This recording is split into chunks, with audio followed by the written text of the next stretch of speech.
Welcome back to the Between the Headset podcast. I'm your host, Jalen Connor, the comedic voice of sports intelligence. Thanks for tuning in today. And before we get into today's episode, I know you see what I got on. Check him out. Check him out. See the fresh black. Look at the material. The stitch keep shining. The hecka inspired. I mean, it's my channel. Hella inspired. Hella inspired on the hoodie. You feel me? They got a nice little logo on the back.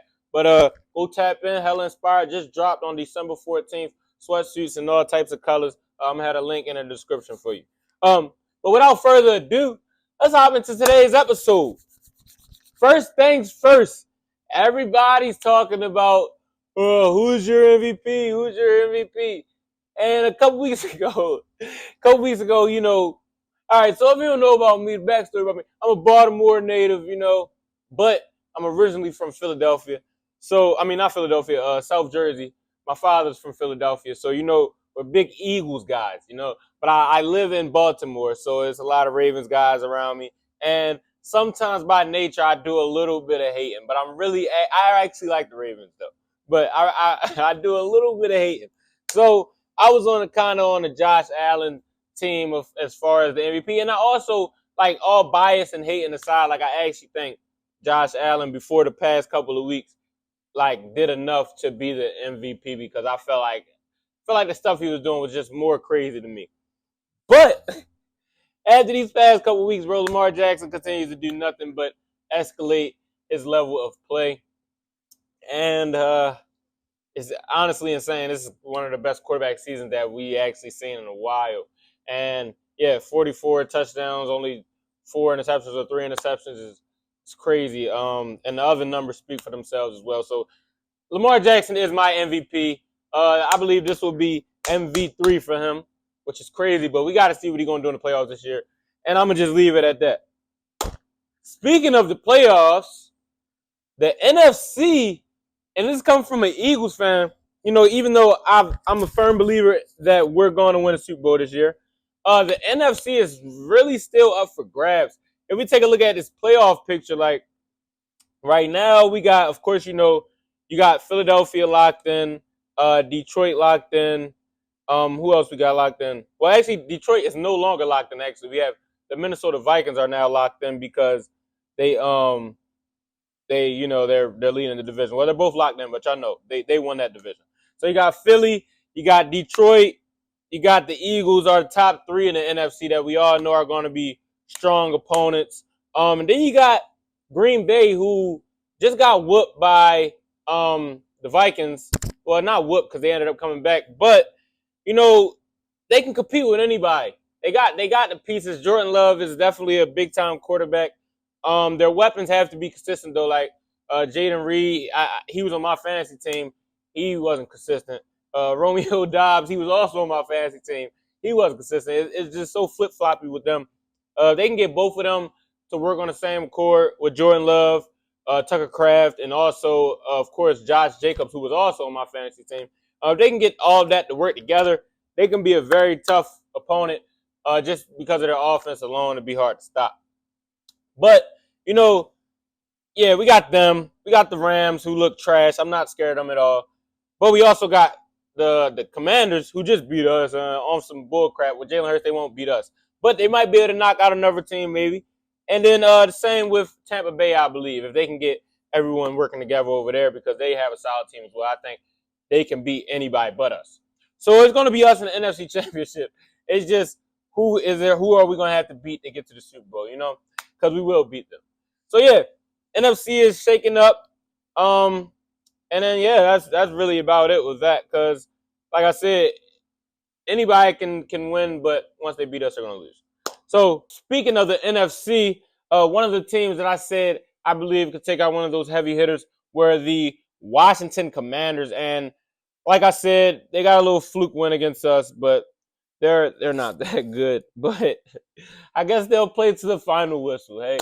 They'll play to the final whistle. So last time they were led by a rookie quarterback was Mr. Robert Griffin III, who was absolutely phenomenal. And I said that I believe RG3 is better than Jaden Daniels. And I was kind of trolling, but when I really think back at it, he was a track runner. He had a cannon of an arm.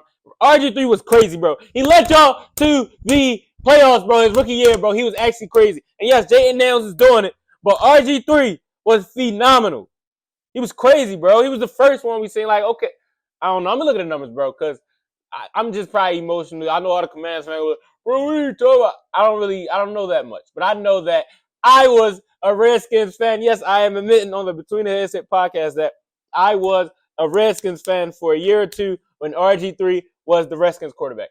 And the creator of this hoodie, Hella Inspired, Jordan, he will tell you that I was a Redskins fan because he is also a Redskins fan. And yes, I am ashamed, but I do not care. I was young, dumb, and never to be dumb again because the Redskins suck. But the last time they were led to the playoffs by a rookie quarterback was RG3 in 2012, in which they lost. They lost in the first round, of course.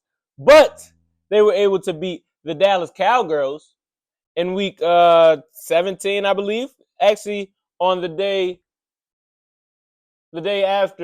before I'm recording this video, December 30th, 2012, they beat the Cowgirls 28-18 to get into the playoffs. And they were led by another phenomenal quarterback who I'm standing on this island until I look at the numbers. RG3 is better than Jayden Daniels. But enough Commanders for the day. That was our, you remember when? Segment of the day. We're staying on the topic of football, but we're going a little bit younger, a little bit more dumber, but a little more faster. Let's go college football. College football playoff. This is our first year of the college football playoff, and I didn't really care for the first round. There were a lot of schools that I knew would lose. I think I should have put in a money line lay because every team, I'm taking a look at it now, Notre Dame, I had them to win. Penn State, I had them to win. Ohio State, I had them to win. Texas, I had them to win. Should have just put on a money line lay for about a honey bun. Would have probably came back with 4 honey buns. But I didn't do it. And that is why I need to stop gambling. Sorry about that. But yeah, speaking of college football, we are now in the quarterfinal round in which we have the Chick-fil-A Bowl, which will be on the day of New Year's at 1 o'clock. We have number 5 Texas versus number 4 Arizona State. Who do I like in that game? Texas. Lock it in. We have the Rose Bowl on January 1st, 5 o'clock p.m. Number 8 Ohio State versus number 1 Oregon, which is most likely the game of the week. But it's a no-brainer for me. Give me Oregon. We have the Verbo Fiesta Bowl on New Year's Eve at 7:30 p.m. And by time this video drops, we will already have known the winner of this game and maybe the winner of a couple of these games, actually. So, yeah. But y'all know that this was recorded on New Year's Eve. So this is before all the games. These are official picks. All right. So the Verbo Fiesta Bowl, number 6 Penn State versus number 3 Boise State, led by the runner-up of the Heisman Trophy and Mr. Ashton Genty. Does he have enough to knock off Penn State? No. Give me Penn State. The All-State Sugar Bowl, January 1st, 8:45 p.m. Number 7 Notre Dame versus your number 2 Georgia Bulldogs. We have a lot of Georgia Bulldogs on the Philadelphia Eagles, so give me number 2 Georgia. Lock it in. So those are my picks. I got Georgia over Notre Dame. I got Penn State over Boise State. I got Oregon over Ohio State. And I got number 5 Texas over number 4 Arizona State. Lock them, man. All right, enough college for the day. Back to the NFL. And we get to talk about my boys. Don't have anything Eagles around me, but why am I still talking in the country? Bro, I'm not from, why am I talking in the country accent? I'm done. I can't get it out of my head now. Yes, Saquon Barkley.